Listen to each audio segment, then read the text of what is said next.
जय हिंद साथियों, मैं इसके साथ स्वागत करता हूँ आप सभी लोग का। और उम्मीद करता हूँ आप लोग अच्छे होंगे, स्वस्थ होंगे, मस्त होंगे।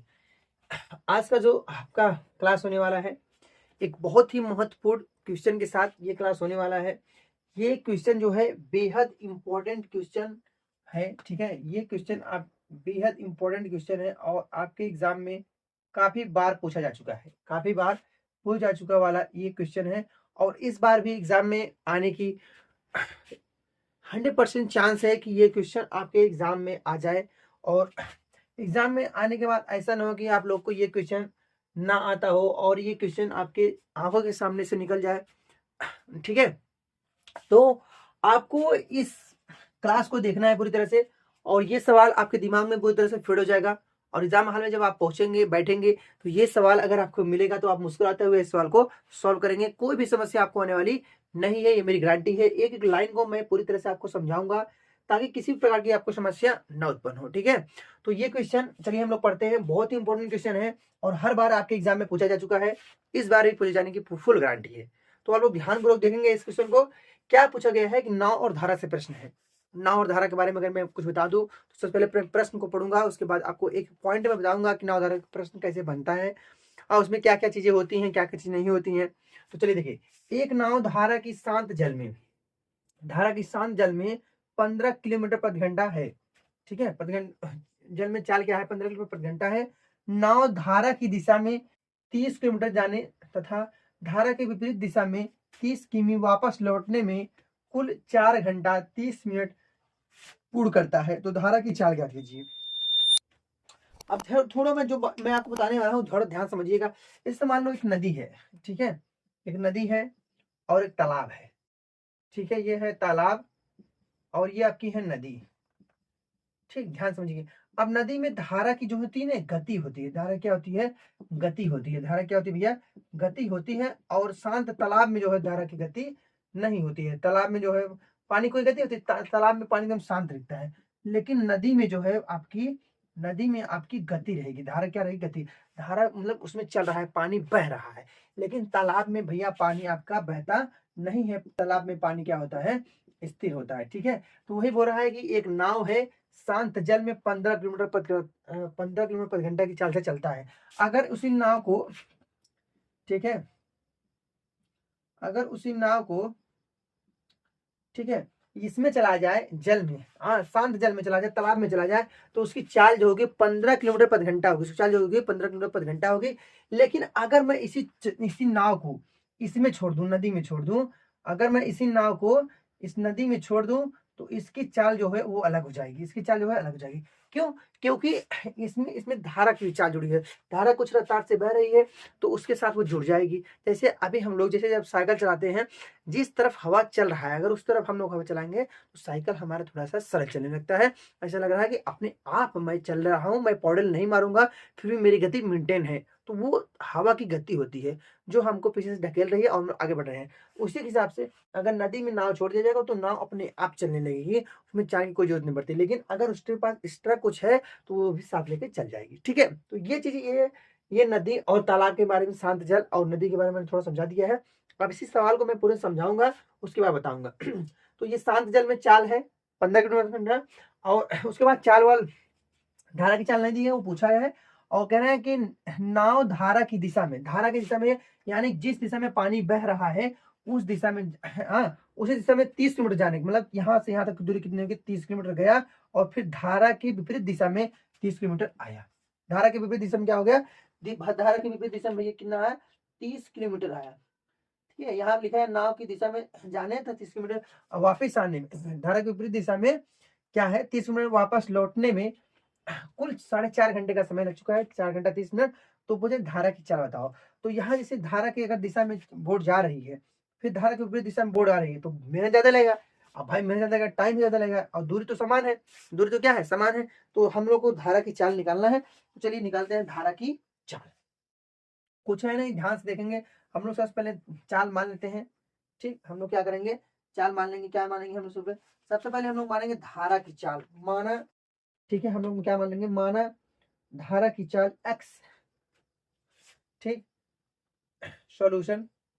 ठीक, सॉल्यूशन कर लेंगे हम लोग, माना धारा की चाल x किलोमीटर x किमी प्रति घंटा है।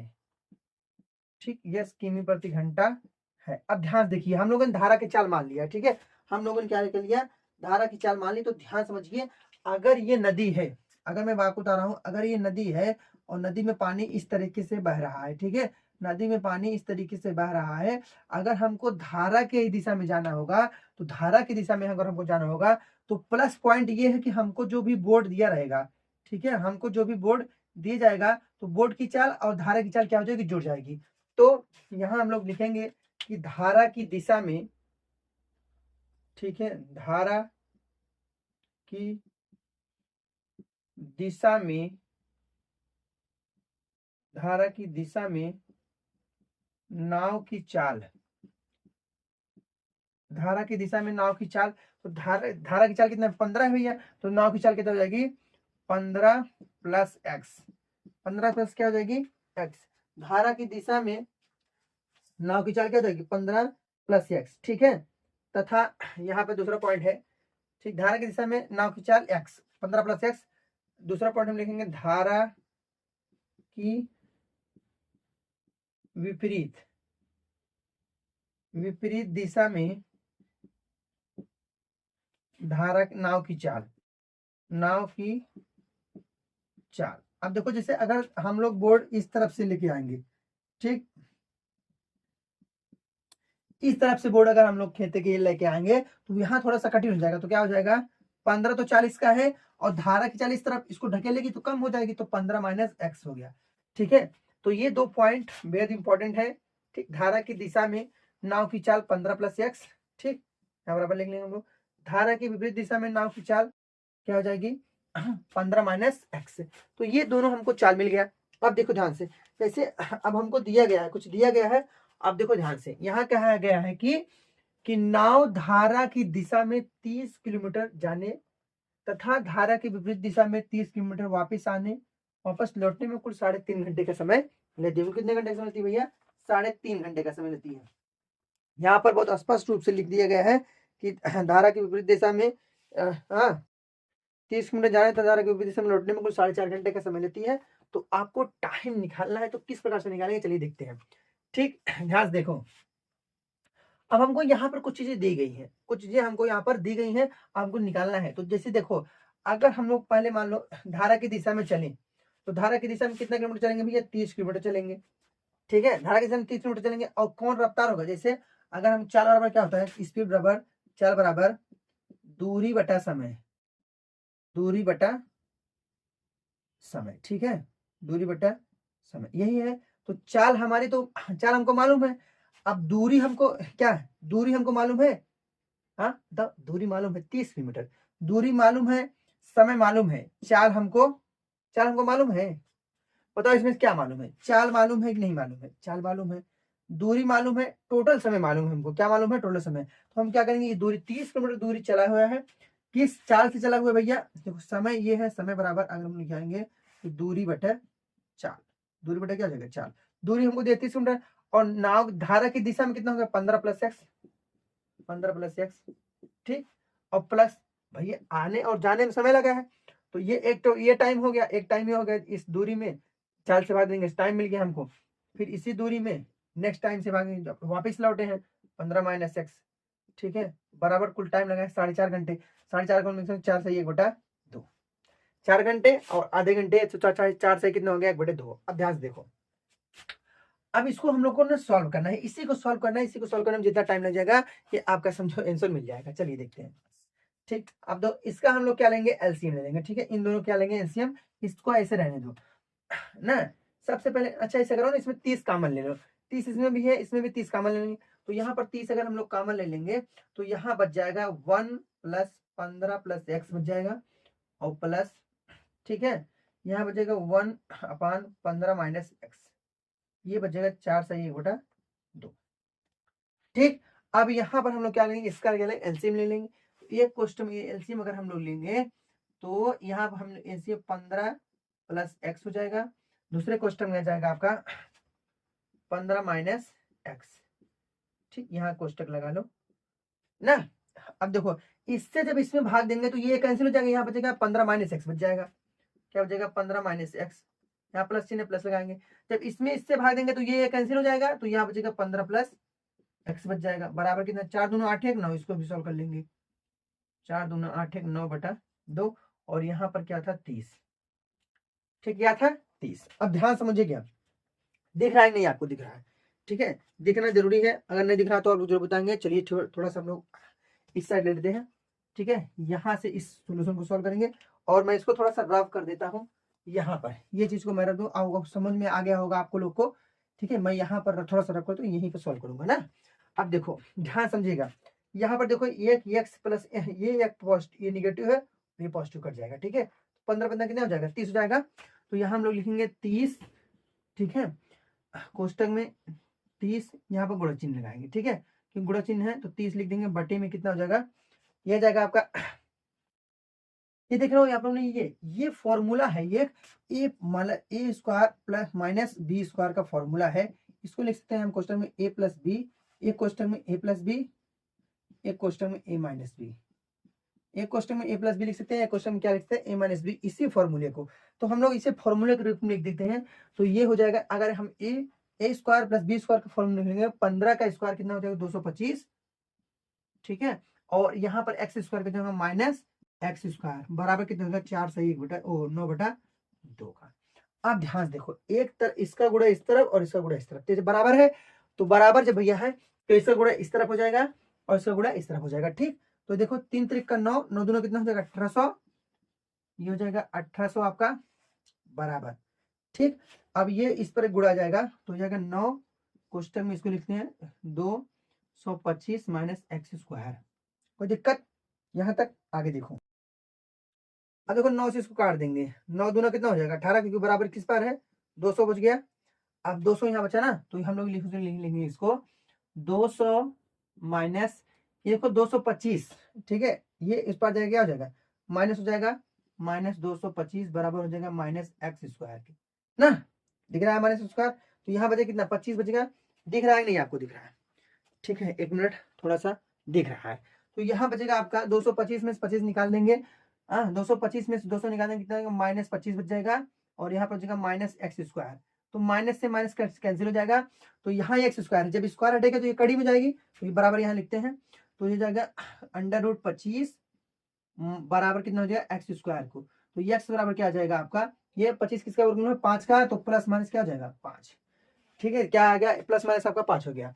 तो आपको यहाँ से पॉजिटिव मान लेना है निगेटिव मान लेना है, दोनों देखो यहाँ पर पॉजिटिव और निगेटिव दोनों माना है, लेकिन हम लोग क्या लेंगे एक्स बराबर क्या लेंगे, एक्स बराबर हम लोग क्या लेंगे 5 लेंगे। क्यों, क्योंकि हमेशा हमेशा धारा की चाल जो होती है पॉजिटिव होती है ना कि निगेटिव में होती है ना, धारा की चाल जो होती है हमेशा पॉजिटिव में होती है ना कि निगेटिव में होती है। तो ये आपका इंपॉर्टेंट सवाल, बेहद ही इंपॉर्टेंट सवाल है। तो एक बार हम लोग फिर से देखते हैं इसको। ये प्रॉपर्टी, ये सवाल का जो पूरा थ्योरी है ये दिया गया है और हम लोगों ने यहाँ सोल्यूशन किया है इसका।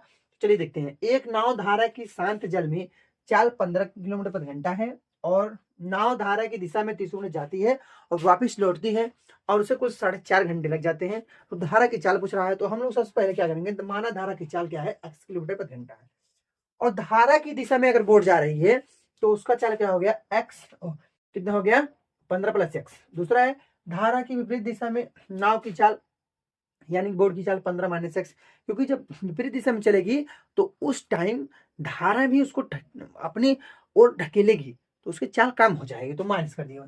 तो ये दूरी है और ये चाल है, भाग टाइम आ गया, ये दूरी है चाल टाइम आ गया, वो ये बराबर है इसके इस टाइम के। तो यही हम लोग सॉल्व किए हैं, यहाँ 30 कॉमन ले लिए, यहाँ पर 1/15 + x बचा, 1/15 - x बराबर 4.5 घंटे, ठीक। 30 कॉमन ले लिए यहाँ से, तो ये माइनस ये पॉजिटिव कट जाएगा, 15 × 15 30 हो गया, ठीक है। और ये वर्गांतर का फॉर्मूला है a + b का होल स्क्वायर का, a² + b² sorry a² - b² का फॉर्मूला है, एक कोष्टक में a + b एक कोष्टक में a - b। तो यहाँ से हम लोगों ने इसको 225 लिख दिया और यहाँ पर x² - x² और 30 × 30, ठीक है प्लस 9/2। तो 30 3 का 900, 9 दूना कितना हो गया, ये जाएगा दुगुना हो जाएगा, 9 दूना 1800 हो गया और ये आपका ये इधर आएगा तो 9 225 - x² एक क्वेश्चन कर दिए हम लोग, तो 9 से इसको कर दिए, 9 दूना 18 200 हो गया, फिर माइनस कितना 225 इस पर ले गया माइनस में आ गया, तो माइनस एक्स स्क्वायर, यहाँ से 25 माइनस में माइनस एक्स स्क्वायर, माइनस से माइनस कैंसिल हो गया है, और यहाँ पर एक्स स्क्वायर बराबर कितना बच गया 25। तो जब इसको अंडर रूट करेंगे तो ये एक्स बन जाएगा, तो एक्स जब इसको एक्स स्क्वायर हटाएंगे तो ये अंडर रूट हो जाएगा, तो एक्स बराबर क्या आ गया प्लस माइनस 5। तो हमको पॉजिटिव लेना है क्योंकि धारा की चाल निगेटिव में नहीं आएगी, इसलिए हम लोग को पॉजिटिव में ही लेना है। तो धारा की चाल क्या निकल गया एक्स, क्योंकि हम लोगों ने माना है धारा की चाल क्या एक्स था, और एक्स बराबर कितना आ गया 5 का। ये जो क्वेश्चन है ये आपके एग्जाम में काफी बार पूछा जा चुका है, और इस बार भी इस क्वेश्चन के आने के बहुत सारे संभावनाएं हैं। ठीक है, तो आप लोग ध्यानपूर्वक ऐसे क्वेश्चन को समझिए जो कि आपके एग्जाम में आएंगे और आपको नंबर देके जाएंगे। ठीक है, बहुत ही बहुत ही सरल क्वेश्चन है, और हर बार आपके एग्जाम में पूछा जाता है, लेकिन समझना होता है कि किस प्रकार से इसको हमको लगाना है, किस प्रकार से नहीं लगाना है, और बहुत इंपॉर्टेंट क्वेश्चन है।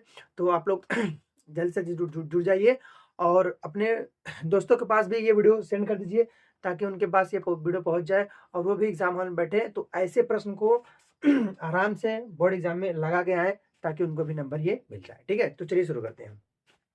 ये आपका क्वेश्चन जो है बहुत ही प्यारा क्वेश्चन है, कुछ करना नहीं है, इसमें दिया हुआ है, आपको सब कुछ दे दिया है। मैथ का एक ही फंडा है कि इसमें आपको सब कुछ मालूम पड़ जाता है, बस आपको लगाना किस कॉन्सेप्ट से है, बस उसी को सीखना होता है। तो कंसेप्ट को मैं सिखाऊंगा और आपको एक एक पॉइंट इस सवाल का मैं बताऊंगा, और ताकि एग्जाम हॉल में आपको कोई समस्या ना आए। तो चलिए शुरू करते हैं। कह रहे हैं ऐसे दो क्रमागत विषम धनात्मक पूर्णांक याद कीजिए जिनके वर्गों का योगफल क्या है 290 है। जिनके वर्गों का योगफल क्या है 290 है, ये सवाल है आपका।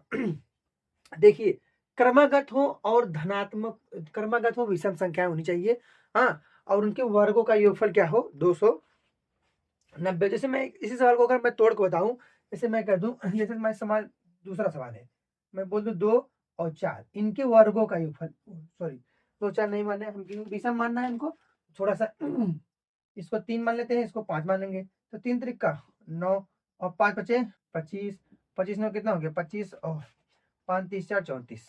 ठीक, तो अगर यही सवाल मैं बना दूं तो दो ऐसे क्रमागत विषम धनात्मक, धनात्मक है और विषम भी है, ठीक, और इनके वर्गों का योगफल कितना है 34, इनके वर्गों का 34 आ गया, बस इसी में इनका वर्गों का योगफल 290 आ गया है, और वही संख्या आपको ज्ञात करना है। तो किस प्रकार से ज्ञात करना है, उसी कंसेप्ट को हम लोग समझने वाले हैं इस वीडियो में।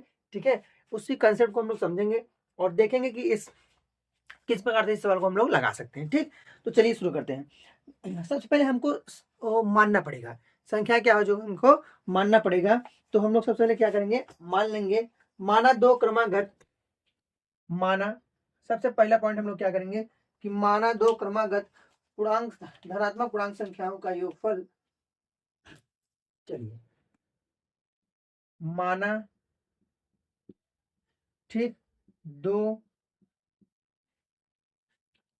धनात्मक, माना दो, एक मिनट, माना दो क्रमागत विषम धनात्मक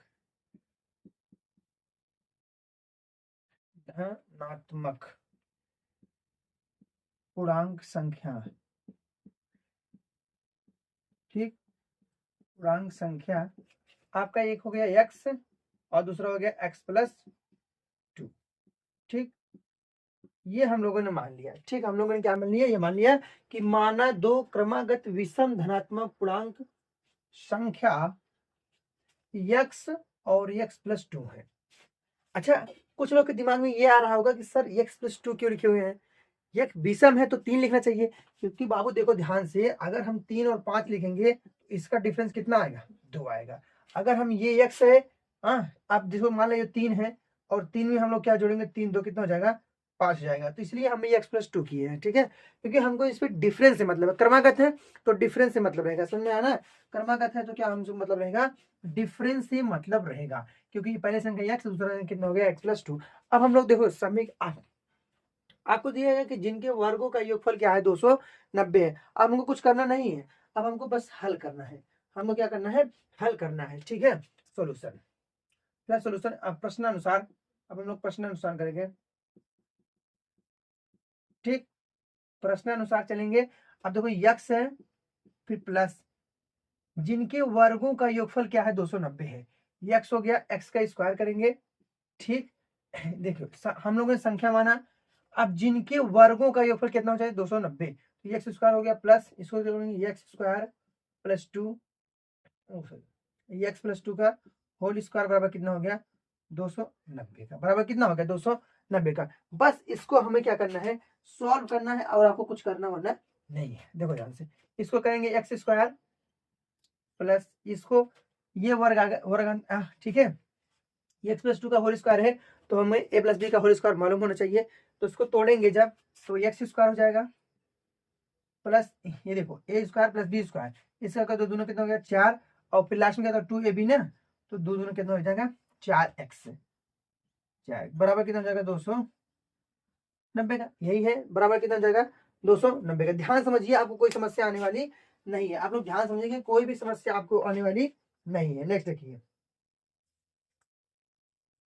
अब देखो ये देखो एक एक्स ये है, एक एक्स ये है नहीं है, एक एक्स ये है और एक एक्स है, एक्स कितना हो जाएगा 2x हो जाएगा 2x और इसको प्लस कितना हो गया 4x, इसको ना इस पार लेके जाएंगे, तो बराबर हो जाएगा 290 माइनस ये कितना आ जाएगा 4, क्योंकि पॉजिटिव है इस पार जाएगा निगेटिव जाएगा, तो ये कितना हो जाएगा, ओह सॉरी यहाँ स्क्वायर लगाए 2x स्क्वायर प्लस 4x।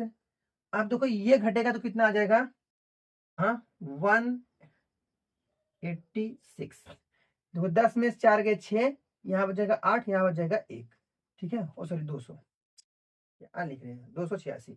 अब ये हो जाएगा 2x square plus 4x minus 286। अब ये आपको सॉल्व करना है, इसी को सॉल्व करना है, बराबर कितना हो जाएगा आपका 0 हो जाएगा, बराबर कितना हो जाएगा आपका 0। अब इसी को सॉल्व करना है, ठीक है। अब हम लोग क्या करेंगे, इसी को सॉल्व कर लेंगे। देखो सबसे पहले देखते हैं कि यहाँ 2 है, यहाँ 4 है, यहाँ क्या है 286 है। अब देखो, अब मैं चाहूँ तो इसमें 2 से भाग दे सकता हूँ ना, तो यहाँ पर हम लोग क्या करेंगे 2 से भाग करने पर, ठीक क्या करेंगे 2 से भाग करने पर, 2 से भाग करने पर। अब देखो ध्यान से, यहाँ 2 से भाग करेंगे, ठीक है, तो ये 2 कैंसिल हो जाएगा, तो यहाँ बचेगा एक्स स्क्वायर, ठीक, यहाँ बचेगा 2 दूना 4, 2x बचेगा, यहाँ 2 से भाग देंगे, ठीक है। ये देखो 2 करने 2, ठीक, 2 चौक 8, 2 तिहाई 6, बराबर कितना आ जाएगा 0 के, ठीक है, बराबर कितना जाएगा 0 को। तो इसमें हम लोग भाग दे दीजिए, तो ये हमको समीकरण मिल गया। अब यहाँ से देखो 143 गुणा, यहाँ पर कितना है 1 है, क्योंकि जब गुणा में कुछ नहीं है तो 1 माना जाएगा, तो यहाँ पर कितना है 1 है, तो 143 करने 143, अब गुणा करने पे हमको कितना मिलना चाहिए 143 मिलना चाहिए, और जोड़ने और घटाने में कितना मिलना चाहिए 2 मिलना चाहिए, जोड़ने और घटाने में कितना मिलना चाहिए 2 मिलना चाहिए।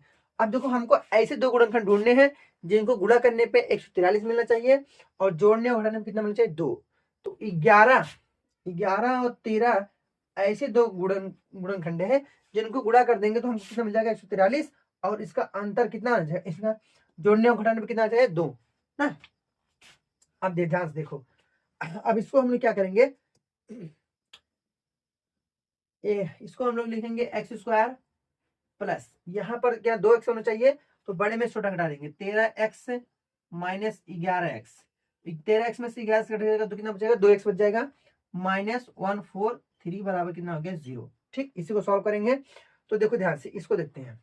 अब यहाँ से हम लोग क्या करेंगे, कॉमन लेंगे, क्या करेंगे कॉमन लेंगे, यहाँ से हम लोग कॉमन लेंगे, क्या कॉमन लेंगे, ध्यान पूर्वक आप लोग देखिएगा, यहाँ से x कॉमन लेंगे तो यहाँ बचेगा कितना x बच जाएगा, और प्लस यहाँ पर क्या बचेगा 13 बच जाएगा, ठीक। और यहाँ देखो यहाँ पर माइनस 11 कॉमन लेंगे, क्या बचेंगे माइनस 11 कॉमन ले लेंगे, और बचे क्या x बच जाएगा, और देखो माइनस माइनस क्या हो जाएगा प्लस हो जाएगा, और यहाँ पर क्या बच जाएगा 13 बच जाएगा। तो एक क्वेश्चन में आपको बचेगा कितना, एक क्वेश्चन बच गया आपका 13, और ये देखो दूसरा क्वेश्चन अपनाएंगे हम लोग x प्लस 13, एक क्वेश्चन में आपका x प्लस 13 हो गया, दूसरे क्वेश्चन में हो जाए x माइनस 11। दिख रहा है नहीं, आपको दिखना चाहिए, ठीक है, दिख रहा है नहीं, एक मिनट देखते हैं हम लोग, तो दिख रहा है यहाँ तक, ठीक है। तो एक क्वेश्चन में आपका हो गया x प्लस 13, और दूसरे क्वेश्चन में क्या हो गया x प्लस आपका x माइनस 11। अब यहाँ से हम लोग मान निकालेंगे, ठीक है। अब हम लोग क्या करेंगे, यहाँ से मान निकाल लेंगे, तो देखते हैं क्या हो जाएगा। यहाँ देखते हैं हम लोग, बराबर 0 में है ना, बराबर क्या है 0 में, तो यहाँ हम लोग निकालेंगे x प्लस 13 बराबर 0, एक बार इसको निकालेंगे, तो x बराबर कितना आएगा -13, और दूसरा निकालेंगे, ठीक। दूसरा देखो दूसरा आपका हो जाएगा x माइनस 11 बराबर आपका 0, तो x बराबर क्या आ जाएगा आपका 11। देखो दो पूर्णांक आ गए, x का मान एक माइनस में आया है, एक क्या आ गया प्लस में आ गया है। अब ध्यानपूर्वक आप लोग देखिएगा ना, x का मान हम लोगों ने क्या निकाला है, एक बार माइनस में निकाला है, एक बार पॉजिटिव में निकाला है। तो हमको तो इतना मालूम है भैया कि हमेशा हम लोग पॉजिटिव वाला मान लेना चाहिए, हमको हमेशा पॉजिटिव वाला मान, क्योंकि धनात्मक बोला है, धनात्मक बोला है, विषम भी होना चाहिए धनात्मक, ये तो ऋणात्मक है, हमको ऋणात्मक लेना नहीं है। तो क्या करेंगे हम लोग 13 वाला क्या करेंगे कैंसिल कर देंगे, इसलिए 11 वाला मान लेंगे। तो x बराबर यहाँ हम लोगों ने माना x, यहाँ इसका मान हो गया 13, ठीक है, यहाँ क्या 13 हो गया। अब ये दूसरी संख्या क्या है, x+2 है ना, हमको x की वैल्यू कितना मिल गया 11 मिल गया। अब दूसरे हमको निकालना है, दूसरे के लिए क्या करेंगे, ये फर्स्ट हो गया आपका, ये फर्स्ट वैल्यू हो गया, x बराबर कितना मिलेगा हमें 11। अब दूसरा क्या हो जाएगा, ये पहला वाला हो गया, दूसरा दूसरी संख्या, तो ये x+2 है, तो 11 + 2 बराबर कितना आ जाएगा 13। तो ये आपकी संख्याएं एक 11 निकल जाएगी और एक दूसरा क्या मिल जाएगी 13 मिल जाएगी। तो ये धनात्मक संख्याएं दोनों है 11 और 13, ये आपकी संख्याएं हो गई। तो एक बार हम लोग फिर इसको दोबारा देखेंगे, ठीक है, कोई भी समस्या आपको आएगी नहीं। चलिए देखते हैं, करें ऐसे दो क्रमागत विषम धनात्मक पूर्णांक ज्ञात कीजिए जिनके वर्गों का योगफल क्या है 290 है, जिनके वर्गों का योगफल क्या है 290। हम लोगों ने क्या मान लिया कि माना दो क्रमागत विषम धनात्मक पूर्णांक संख्या x और x+2 है, x और x+ क्या है 2 है, ठीक। नेक्स्ट प्रश्नानुसार जो भी सोल्व हम दिया है, जिनके वर्गों का योगफल 290 है, तो x², ठीक, x² + x+2 का होल स्क्वायर बराबर 290। इसको सॉल्व करेंगे, x² है ये इसका a + b का होल स्क्वायर फॉर्मूला होता है, a + b का होल स्क्वायर, जिसको नहीं मालूम है वो भी याद कर लेंगे, बहुत इंपॉर्टेंट है, a² + b² + 2ab, ठीक, ये फॉर्मूला बेहद इंपॉर्टेंट है, इसको आप लोग याद करेंगे। तो इसी के साथ तोड़ा है x², ठीक है, प्लस ये 2 दूना 4 हो गया, प्लस 4x बराबर 290, तो 2x² + 4x, ये वाले लिए 4 उस वाले गए, तो ये घट के कितना जाएगा 286। तो 2x² + 4x - 286 बराबर 0। यहाँ हम लोगों ने 2 से भाग दिया, यहाँ हम लोगों ने क्या किया 2 से भाग कर दिए हैं। अब 2 से भाग करने पर क्या आ गया x² आ गया, यहाँ पर 2 कट जाएगा, ठीक, यहाँ पर 2 से भाग देंगे 2 दूना 4 हो जाएगा, यहाँ पर 2 से भाग देंगे 143 आ जाएगा, मतलब 143 जी बराबर 0।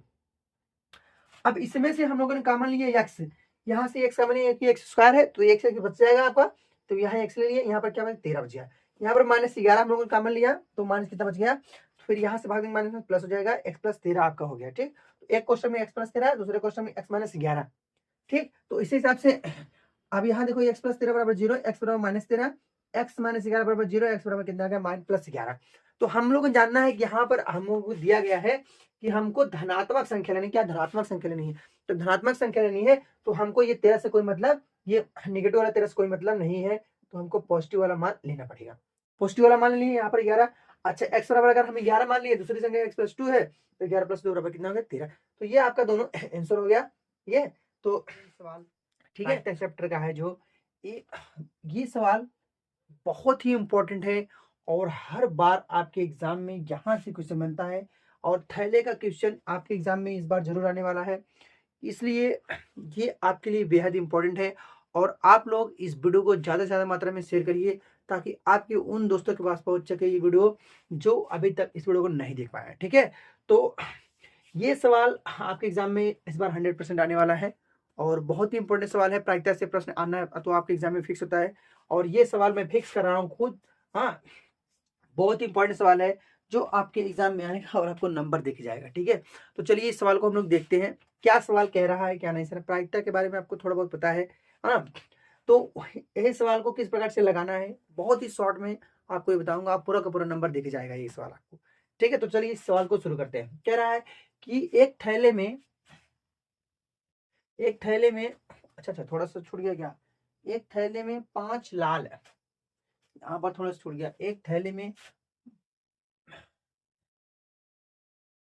यहाँ पर मैं लिख रहा हूँ, एक थैले में 5 लाल और कुछ नीली गेंदें हैं। एक थैले में 5 लाल और कुछ नीली गेंदें हैं। ये थैले में एक निकालने पर, ठीक है, एक थैले में से एक निकालने पर नीली गेंद निकालने की प्रायिकता लाल गेंद निकालने की प्रायिकता से 3 गुनी है। क्या गुनी है 3 गुनी है। तो थैले में नीली गेंदों की संख्या ज्ञात कीजिए। कह रहे हैं कि एक थैला है, उसमें 5 जो है लाल गेंदे हैं और कुछ जैसे आपको मैं एक थैला बना दूं, ठीक है, समझ लीजिए एक थैला है ये, ठीक, और इसमें गेंदे भरी हुई हैं और 5 जो गेंदे जो है लाल है और कुछ नीली गेंदे हैं, ठीक है, और कुछ क्या है, नीली गेंदे हैं। तो कह रहा है कि इस थैले में नीली गेंदों की संख्या बताइए, जो कि 5 लाल गेंदे हैं और एक गेंद इसमें से ऐसे निकाला जाता है, एक गेंद इसमें से निकाला जाता है। कह रहे हैं जो नीली गेंद निकालने की प्रायिकता है वो लाल गेंद निकालने की प्रायिकता से 3 गुनी है, 3 गुनी है। तो नीली गेंदों की संख्या बताइए। तो ऐसे सवाल के प्रकार से लगाना है। तो चलिए शुरू करते हैं इस सवाल का सोल्यूशन, ठीक है, सोल्यूशन शुरू करते हैं हम लोग। और बेहद ही इंपॉर्टेंट तरीके से मैं आपको बताऊंगा, इसमें कोई भी समस्या आपको आने वाली नहीं है। तो सोल्यूशन देखिए आप लोग, बहुत ही प्यारा सोल्यूशन मैं इसका बताऊंगा और आपको थोड़ा सा भी दिक्कत आने वाला नहीं है, आराम से इस सवाल को हम लोग सॉल्व करेंगे। तो चलिए शुरू करते हैं। सबसे पहले हम लोग मानते हैं कि माना नीली गेंदों की संख्या क्या है, एक्स। माना थैले में, माना थैले में, माना थैले में नीली गेंदों की संख्या, नीली गेंदों की संख्या एक्स है, ठीक है। ठीक, सबसे पहले हम लोग क्या करें, मान लिए, ठीक है। माना माना थैले में, जो थैला है भैया, थैले में नीली गेंदों की संख्या क्या आ गई, एक्स। अब ध्यान देखो, अगर हम लोगों ने जैसे मैं थैला बनाया था, ठीक है, ये पोटली मैंने बना दिया था, तो अगर इसमें से लाल गेंदे की संख्या कितनी, 5 5 लाई और बाकी सब क्या है, नीली गेंदे हैं। तो हम लोगों ने अगर इसकी वैल्यू एक्स मान लिया तो ये टोटल हो जाएगा एक्स प्लस 5 हो जाएगा, नहीं हो जाएगा। तब यहाँ पर हम लोग कहेंगे तब थैले में, तब थैले में गेंदों की संख्या, तब थैले में कुल, सॉरी, तब थैले में, यहाँ थोड़ा सा रब करते हैं, तब थैले में कुल गेंदों की संख्या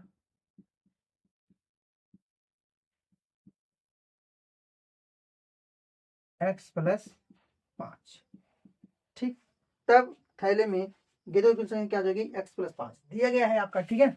तो माना हम लोगों ने क्या किया, सबसे पहले मान लिया, सबसे पहले क्या मान लिया कि माना थैले में नीले गेंदों की संख्या क्या है, एक्स है।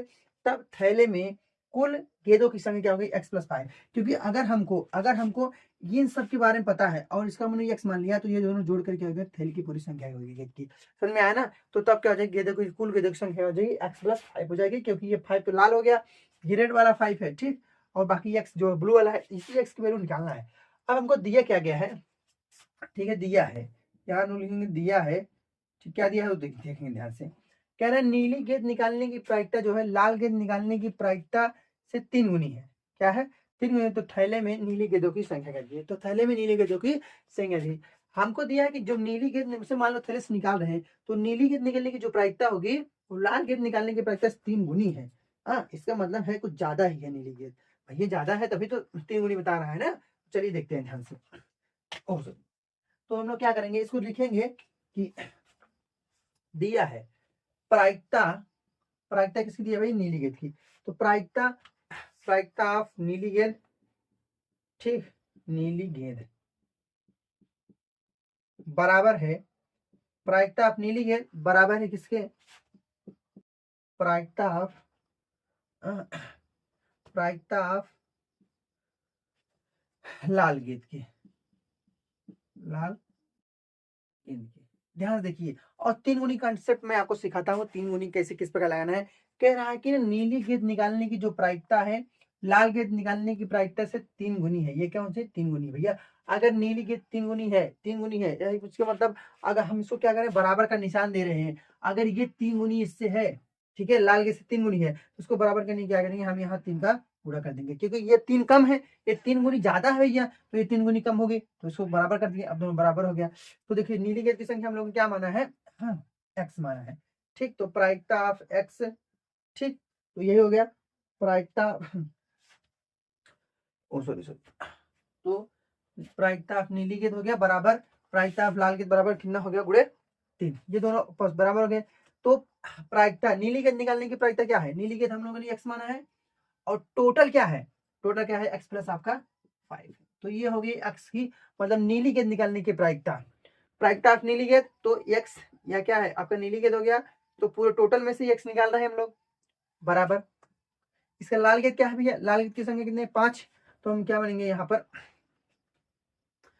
तो क्या हो जाएगा 5/x+5 गुणे कितना हो गया 3, क्या हो गया गुणे 3। अब ध्यान समझेंगे, ध्यान समझिए आप लोगों को, यहीं से आपको x की वैल्यू निकालना है, यहीं से आपको x की वैल्यू निकालना है। अब देखो बराबर की दोनों इस तरफ है, ठीक है, नीचे है, तो आपको मालूम होगा बराबर का चिन्ह है, ये इस तरफ जाएगा, गुणा में जाएगा, तो गुणा में जाएगा तो उससे कट भी जाएगा। तो चलिए एक बार हम लोग यहीं पर इसको काटते नहीं है, 75 करते हैं।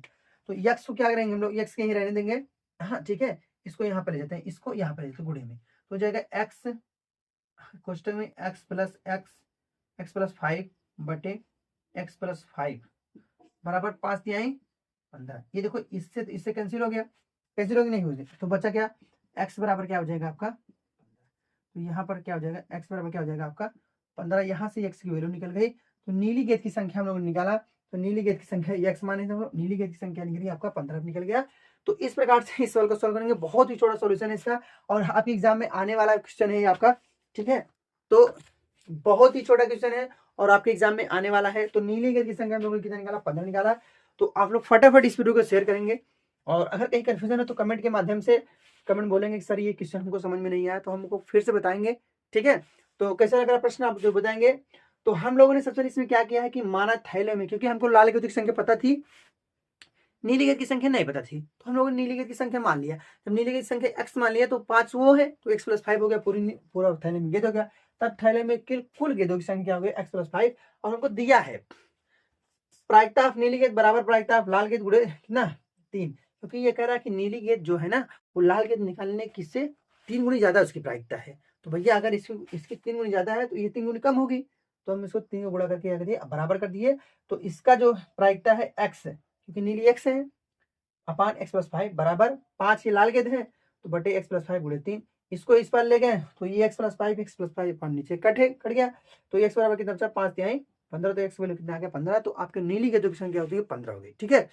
तो इस प्रकार से आपका प्रायिकता का क्वेश्चन बहुत ही इंपॉर्टेंट क्वेश्चन है, और आपके एग्जाम में आने वाला भी क्वेश्चन है।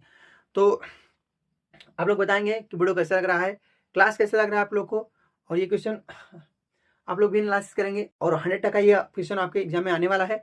तो चलते हैं, आज के लिए बस इतना ही, ठीक है।